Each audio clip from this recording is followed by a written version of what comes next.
All right, so we are going to go ahead and get started. And just to give a little bit of context here, this talk is going to be a little bit on a history of software quality. This is just part one. There is a second part to this.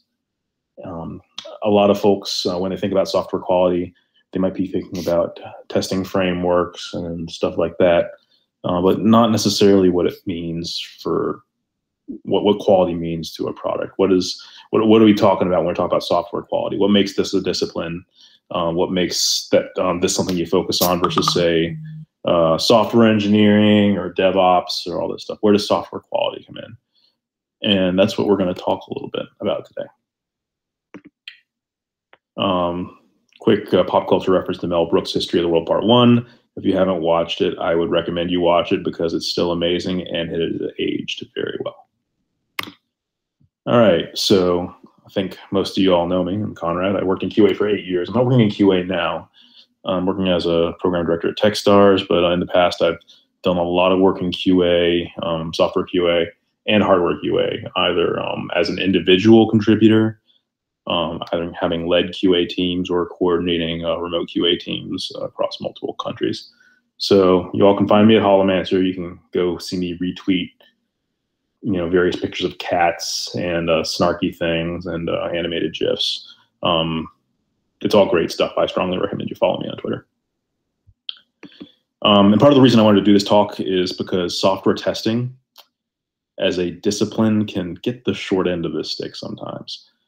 There's a vast amount of history and thought that goes into quality assurance, computer science, system design, process analysis. And a lot of us really only know the tip of the iceberg.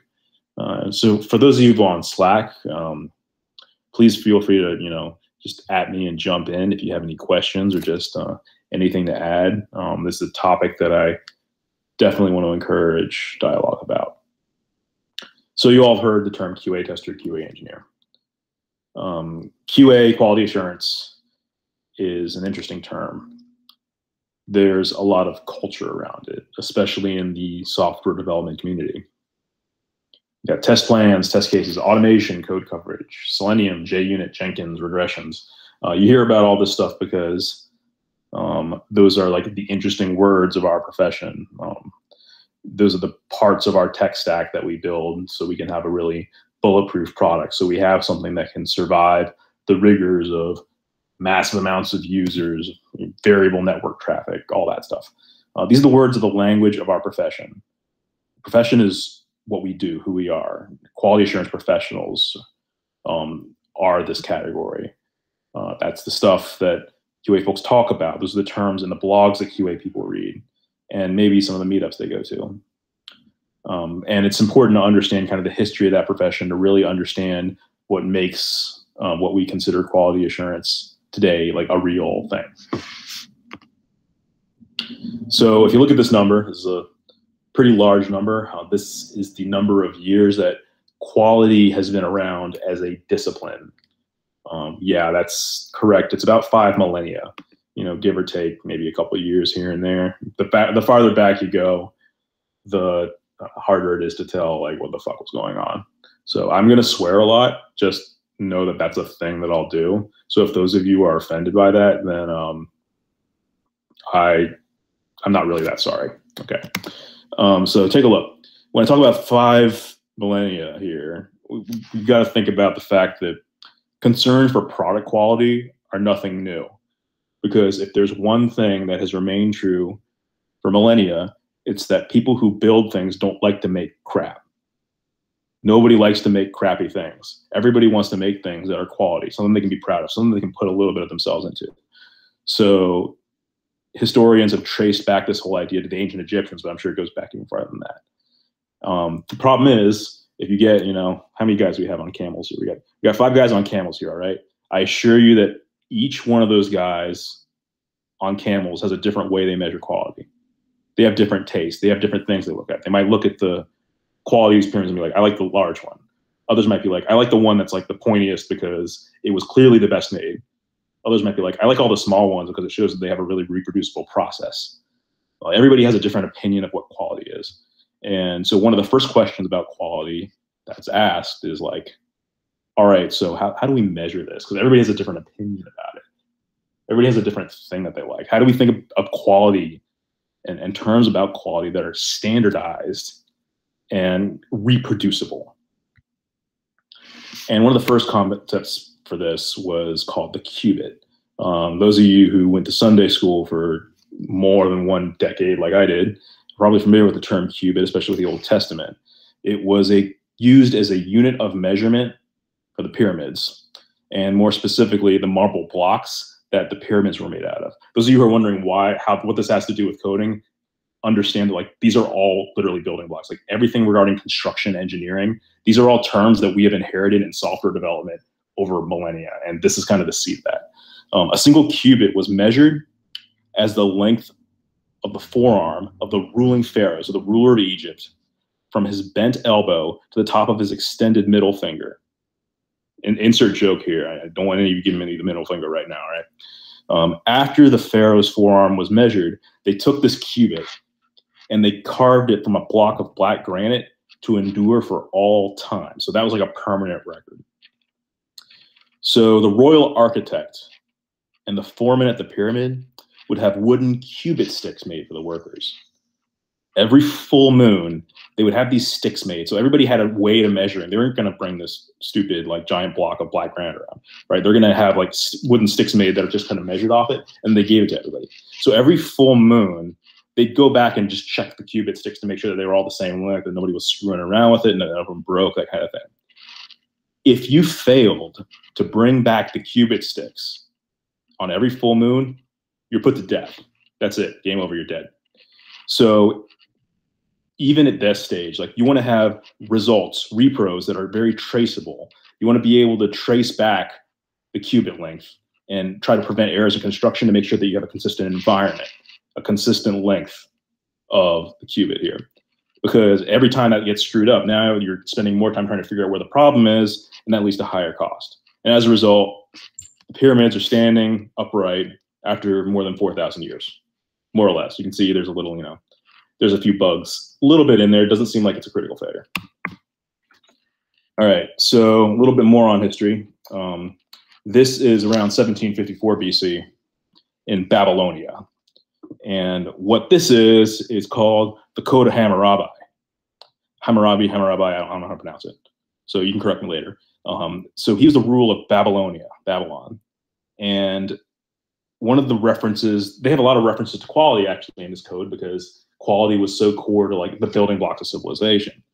For instance, like there's this following delightful excerpt here.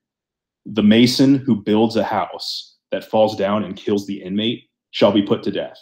So that's like a pretty strong stance on quality, right? So the next time one of you breaks the build and does like a check-in that screws up something, it might be good to know that you're lucky you weren't checking in like a few thousand years ago, because they kind of took quality a lot more seriously back then in some ways. So we talked about like historical references to quality and like really large construction projects. This is the equivalent of like enterprise software for them because, every Tom, Dick, and Harry wasn't getting their own pyramid. This is like big enterprise software here. Let's talk about quality of consumer products. Let's talk about the stuff that folks are using day to day. So now we're going to move forward a little bit to the Middle Ages. And in the Middle Ages, there were these groups that kind of helped assure quality called guilds. Yeah, that's right. They weren't like just for raiding in World of Warcraft, all right? There were real things called guilds, and they were actually related to QA and manufacturing. Guilds were formed in part to assure like a standard of quality dictated for the monarchs for certain trades, like blacksmithing. So if you wanted to have like a quality sword or something, or a quality wagon or something like that, the monarchs would have a standard. Like the king would have a standard, be like, all right, so you guild, you blacksmithing guild, or you carpenter guild, this is like the standard by the king for what like a sword, a baseline sword is. This is the standard for like what one of these ingots needs to be made of. This is the standard for how these wagons need to be. And these goods would be inspected, or let's say peer reviewed, PR'd, by other guild masters who are part of the guild. And that was to ensure that a standard of quality was maintained by members within that guild. So everybody was kind of peer reviewing and checking their own stuff. Those of you who are in the operation code repo probably nodding right now, because that's kind of core to what we do too. We want to make sure that everybody who's a developer is checking in on their own stuff. Not only that, you could not officially master your trade. Yes, I do have a cat, and my cat does not like the fact that I have a closed door. My cat has a very strict open door policy, which I am violating right now. So all of you owe an apology to my cat. Continuing. The problem with guilds is that, so going back a minute, you could not officially master your trade until you had created a masterpiece. That's literally where the term masterpiece comes from, a masterpiece of a particular quality. So you were not considered to be like bona fide, legit, until you had made something and the rest of the community was like, all right, you know, this person's legit. They did pretty good. They're part of the team. However, so here's the problem with guilds, all right? The problem with guilds is that though you have this high quality, you're only going to get so much product when every single thing has to get inspected, right? And not only that, everything back in this age was done by hand. It was done by hand. Every worker had to be trained individually. So this is very difficult to scale, right? So this made it really hard to mass produce anything. Because everything is done by hand and because everything had to be inspected by a peer, you're not going to be able to mass produce anything. And that until like the late 1700s, that's just the way things were. That's the way things were done. Then this thing happened called the Industrial Revolution, right? The factory, machinery, people figured out ways to make things faster.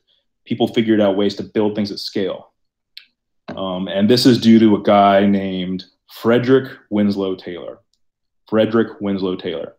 There's not going to be a quiz. If you want to look these guys up on Wikipedia, you can do so. But the guy was a mechanical engineer. He was all about efficiency, all about productivity, all about, you know, born and bred bona fide engineer, right? Trying to find ways to make things better, making more faster. Because before, the guildsmen, they would have their own tricks of the trade, right? They would keep them closely guarded secrets. They wouldn't tell anybody else how they made their stuff. They'd just be like, everything was closed source with them in a way. Like they didn't want to, you know, give away their secrets. Because now processes could be repeated reliably by machinery. We weren't subject to like these like guild secrets that were passed from generation to generation. Think of you know, your grandmother's, you know, favorite banana bread recipe or something.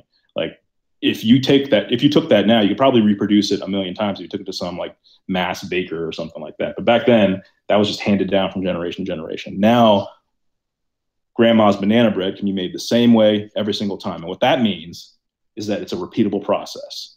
It can be analyzed, it can be refined, it could be made faster, it can be made more efficient. And before this point in the 1700s, that wasn't even possible. All right, so we've talked about like a lot of history, covered, you know, a few millennia in the last 14 minutes. The Egyptians, the Babylonians, the trade guilds, and now the Industrial Revolution. And the intent behind that is to illustrate ways that quality is introduced into a process through standardization, with the pyramids, through penalizing bad quality, you know, chopping people's heads off if they fucked it up, through training and techniques. And so industrialization and this kind of more scientific, analytical approach eventually led to another revolution, which is known as the quality revolution. And this is where we start getting into like more modern terminology that you're going to find more familiar. Because to understand the history of the quality revolution, we need to go back to just after World War II in the country of Japan. So after Japan surrendered to the US and the US military occupied Japan, the economy was screwed. Like they were poor. We had like bombed all their factories. They had nothing. And all the major Japanese manufacturers, they were in like this war economy, right? Because they were all making guns so they could shoot Americans and British and all the rest of the allies, right? They had needed to change over from being basically all major defense contractors and defense manufacturers to starting to like build stuff for people again, like build civilian goods, you know, build trinkets, build consumer goods, that sort of thing. Because everything had been geared towards the war economy. And Japan did not have a super awesome reputation for quality at this time. Nobody wanted to buy stuff from Japan. Japan was the folks who, you know, killed our boys overseas. Nobody wanted to buy stuff from Japan. They lost.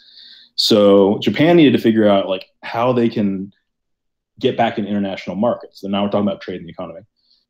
They needed to figure out ways to go back to their roots about quality, to go back to that kind of very refined craftsmanship that you think about when you might think about like samurai swords or something like that.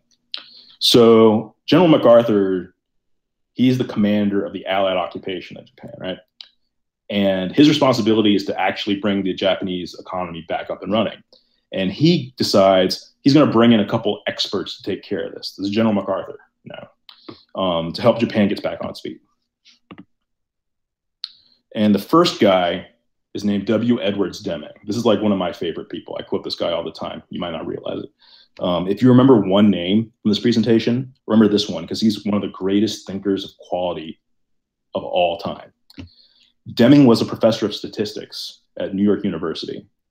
This man was a major statistics buff. I hate statistics, so like I could not relate to this dude personally, but he was the guy who would like be staying up late every time, studying, learning more about quality and standard deviations and averages and means. And like I'm actually kind of sad just talking about it, so I'm going to skip this part. But the point is, since the 1930s, Deming was interested in using statistics to drive quality. And he was one of the first advocates of what you call an iterative approach to quality, as you can see here. His idea, and keep in mind, this is new with Deming, this hadn't happened before, is that what if we record the number of defects, figure out why they happened, institute changes, check how much they improved, and then just keep doing that. Now, that seems super obvious to us now with continuous integration, continuous deployment, all this stuff. But this was new. This wasn't something that had existed before. People weren't thinking about quality this way yet. So this actually ended up getting more traction in Japan than the US, and this was for a few different reasons. Number one, American industry was already on top and didn't really see the value of this comprehensive approach to quality. Europe's manufacturers were shot. The Eastern Europe manufacturing was shot. Manufacturing in Asia was shot. The US was the last one standing, and they had no reason to improve. So why would they care? All this looked like was cost to them. Second, when you really look back at the history of Japan, the ethos of Japanese culture, Deming's ideas were really well aligned to Japan's own traditions. Japan didn't like the fact that they were considered, shoddy workmanship, and then they just lost the war. They considered hard work and quality craftsmanship as important virtues. And even during the war, the technology level that Japan had surprised many members of the American military. One thing that Deming realized that was a very key differentiator here is that there is a conflict between hard work and smart work. And here's what I mean. Instead of working harder to produce more, Deming wanted to change the process and make it so his methods of QA involving this continuous analysis, continuous improvement, and documentation would result in a net lessening of workload and save both money and time in the long run. If you're constantly figuring out a better way to do things and acting on that iteratively, little by little, bit by bit, then you're going to be able to outperform and you're going to spend less work doing it. It'll be easier to make more with higher quality. So this is one of my favorite quotes by Deming, and this is a really important idea. You cannot rely on mass inspection to improve quality. That means that you can't just like throw a bunch of eyes on something to make the quality better. You've already built the thing. Does not make it better. Looking at something, right? Quality is not something that you can add later on to a product. The cake is baked, all right? The only thing you can do is toss out the cake and waste all that. That I'm talking about here. Quality is something that you build into the process by being very deliberate about how you measure all the ingredients, by being very deliberate about where you set up everything, all that stuff. So here's something that Deming actually had to say. So Deming was around when computers were around. So he had something very specific to say about programming. It's really important to understand how critical that clarity of purpose is. So just to say it out loud in case folks aren't like reading it, you can program something very well. Who cares? All right. It needs to be done. The spec says why it needs to be done, lead to a better product overall. Military analogy here. Let's think of mission command, right? All right. Bunker, and at 2100 hours, I want you to be back here. Tells me what to do. But let's say I go there and there is no bunker. So do I just go back home? mission command says, I want to eventually in order to take this bridge, I need to take the bunker. So I want you to take the bunker. You're the person in charge coming up front. You can be like, oh, the bunker's not here, but the bridge is still taken. So I can take the bridge and still accomplish the mission. Whereas if you're really rigid about what needs to be done and you don't like enable other people to understand like what the intent is, they can't take initiative or do anything. The idea here, once again, is that creating good requirements drives high quality. Being able to tie in the day-to-day work that you do to like the big picture, that drives quality. Being able to understand what the people to the left and right of you are doing so you can optimize the process, that drives quality. All right, so this is the second guy, all right? He's a little bit less well-known, but he still had some really good thoughts. His name's Joseph Juran, and he was an industrial engineer and quality manager. He introduced two new ideas to the Japanese, once again, that were not taking place in the US. They were not being listened to in America. The first one is called the 80-20 rule. This is also known as the Pareto principle. The idea here is that in any process, most of the output, 80%, comes from a relatively small amount of input, 20%. And you can see parallels to this in software development all the time. Microsoft, for instance, noted that by fixing the top 20% of most reported bugs, 80% of the related errors and crashes in a given system would be eliminated. Or let's say in load testing, to like test the amount of traffic that a system can handle. It's a common practice to estimate that 80% of the traffic occurs during 20% of the time. Or a corollary of this by Lowell Arthur in software engineering is that 20% of the code has 80% of the errors. So if you can just find that error-ridden piece of code, if you can focus on that 20%, then you don't need to worry about the other 80. You don't need to read every single line. You just need to understand where the hot spots are in the code, fix those, and it's going to have a disproportionately positive effect. And for those of you who are in the web development field, one kind of employment of the Pareto principle I've heard is that software frameworks have often been observed to make 80% of use cases easier to implement and 20% of use cases way harder or impossible to implement. And you see this is why you get so many flavor of the month JavaScript, whatever.js things, because they'll make like that person's, 80% use case easier. But if your 20% happens to be the thing you need to do, yeah, you're kind of screwed. All right. So he also had this thing called the Juran Trilogy, which might seem really obvious now if you look at this. At the time that this was brought to Japan, these are very new ideas. The idea that like, if you're going to plan quality, you should figure out who can assess quality. And it isn't necessarily the person who builds something. It's usually the customer, the people who buy it. Like if you make the most awesome, product ever from your perspective and the customer hates it, is it really quality? It may be quality to you, but the person who gives a shit, who pays your paycheck, doesn't care. They are the ones who determine quality. So you need to get to know your customers, understand what they need and what you can do to really measure quality. I won't belabor this point too much because I want to kind of keep going forward. I'm going to share these slides after if anybody's interested. All right, so this guy, he kind of learned a lot from this, right? This is Kaoru Ishikawa, and he was a professor of engineering at the University of Tokyo. And he basically translated all the work of Deming and Juran, the two old guys we were talking about earlier, and he expanded it into the Japanese way of quality management. So he introduced this thing called the quality circle. And this is like a group of workers who do like similar work, who meet regularly to identify, analyze, and solve work-related problems. This is similar in like software organizations where, let's say all the DevOps folks hang out in some sort of group, let's say maybe a channel, #DevOps, or all the folks who are front-end engineers hang out. And you know what, they might not be working on the same project, but because they're all front-end engineers, they have similar tools that they use and they can find ways to help each other out. He made up this thing called an Ishikawa diagram. So we've all had shitty coffee before. I mean, just go to it. I'm not the biggest fan of Starbucks. I will take Dunkin' Donuts because they just put enough cream and sugar just to give me the sugar rush. But like we've all had bad coffee, right? And so this is an example of an Ishikawa diagram, which is helping to identify the root cause of something. It's often called the fishbone diagram.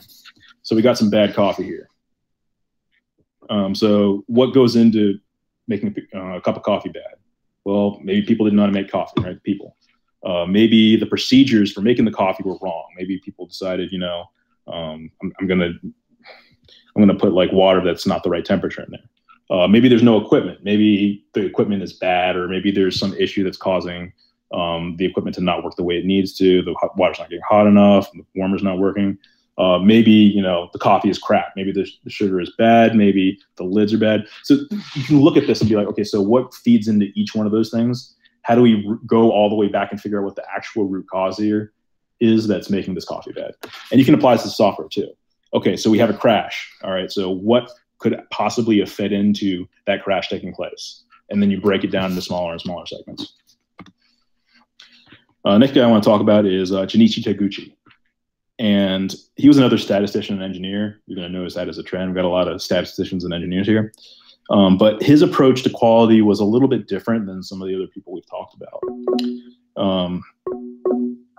He thought about quality as a philosophy and the effect of a lack of quality on society as a whole. Not just the cost of lack of quality to a business, but to vendors and to the end customer, and the impact that bad quality has on individuals. So what's different about what Taguchi was up to is that he started way upstream at the product design stage, because it's garbage in, garbage out, right? If you're building the wrong thing, there can't be quality because you don't know what you're building.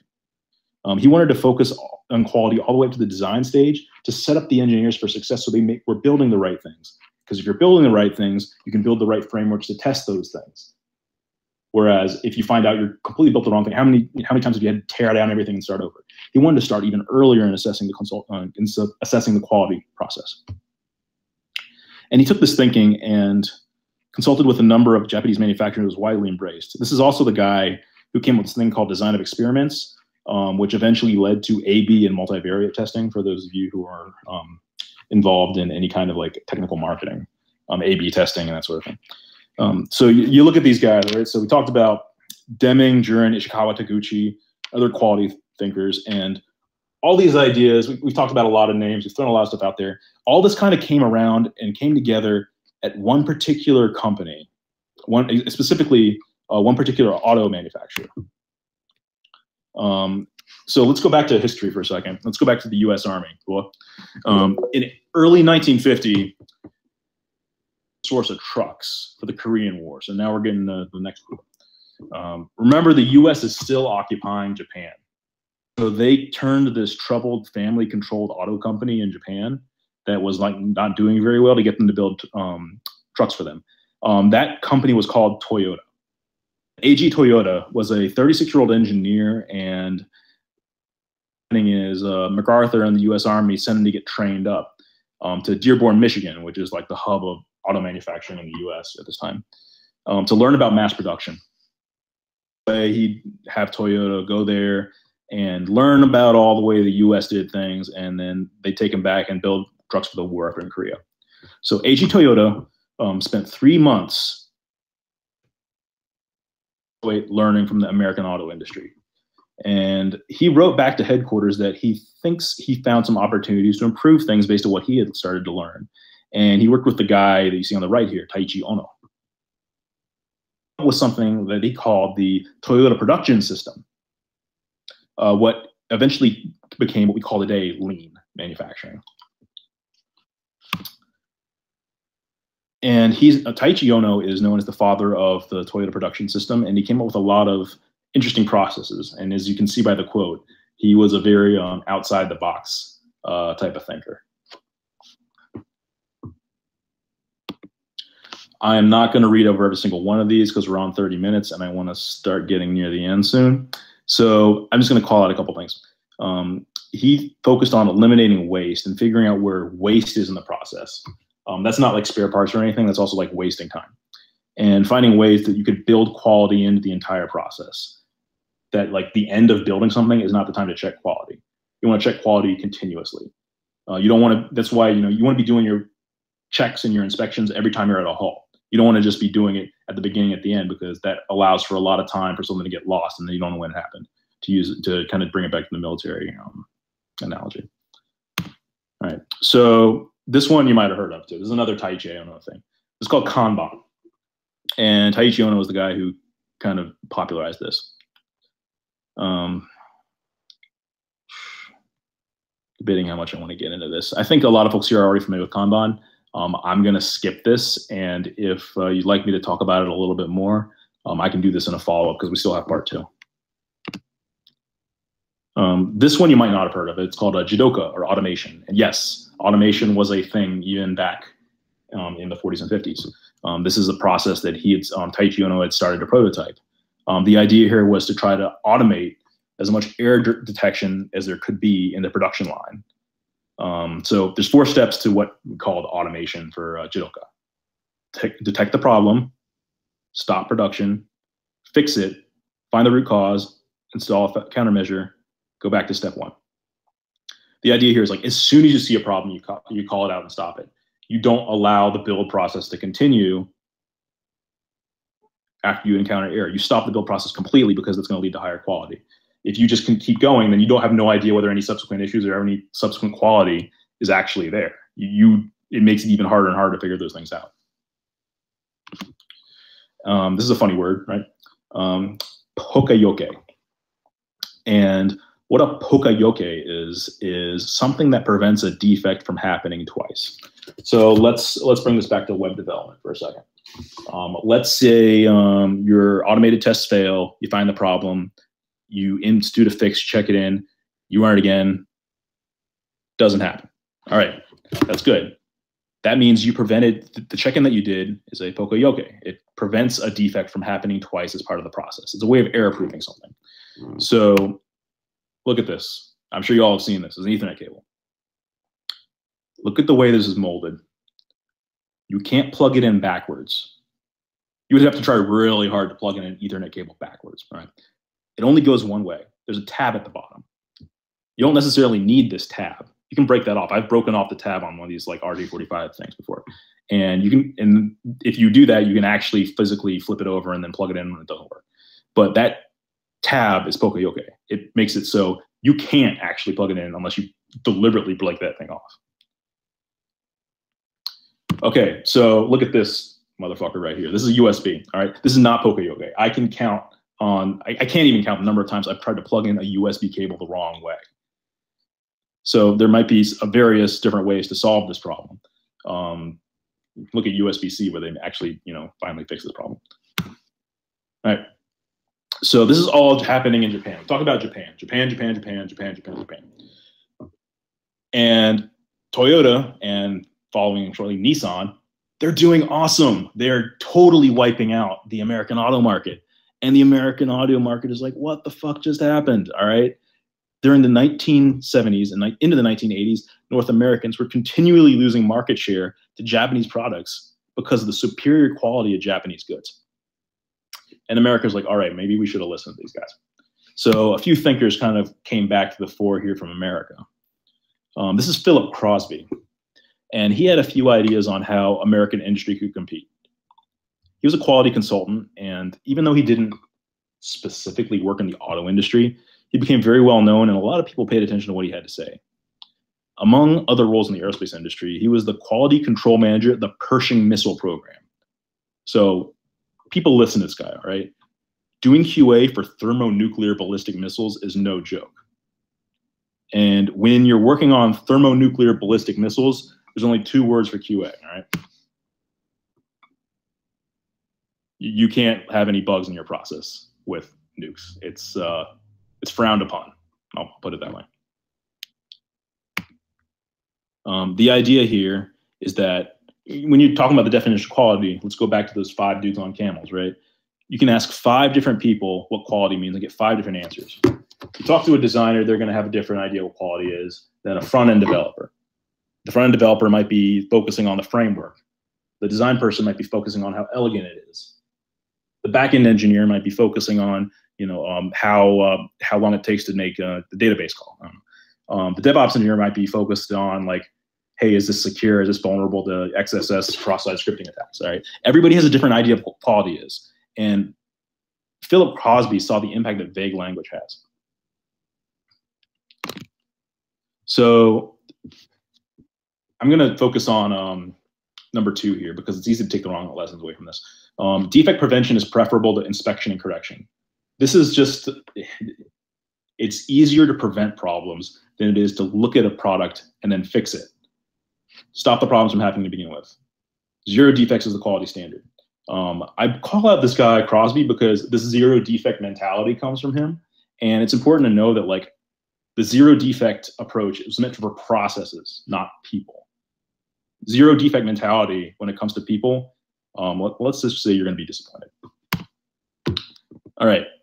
So another piece of this is like understanding what the cost of a bug is. What is the cost of a defect? It means you have to go back, look at the problem. You have to recode it. That wastes your time. That might waste other developers' time. All that time lost is revenue. All that revenue lost is probably because the customer's wondering why the fuck it's taking you so long to fix this bug, right? This is the cost of defects. All right, I'm gonna skip this slide. So the idea that we have here is that quality is free, right? You can have quality in pretty much every single product, every single thing, every single service, if you're willing to take the time on the front end to kind of fix problems as they go and not just kind of blow through and muddle through them. I'd be happy to talk about this a little bit more, but I'm already coming up on time, I believe. So I'm going to take it to the next piece, which is next time, all right? Everyone we've talked about here are great thinkers in quality management. And they mostly come from industrial engineering. And you might be thinking, oh, that's great, but I work in software. This is a history of software quality. Why do I care about this? Why does any of this manufacturing stuff apply? And once again, I'm going to circle it back and say, it's from these people that we get a lot of ideas that we have today about software development, about DevOps, all these things. They come from manufacturing. They come from building stuff with our hands, not just with our code. And next time, we're going to focus on a lot more specifically about software testing, where that originated, and how it's evolved along computer science with Dijkstra and software development itself. All right, that's it. I'm done talking. Goodbye.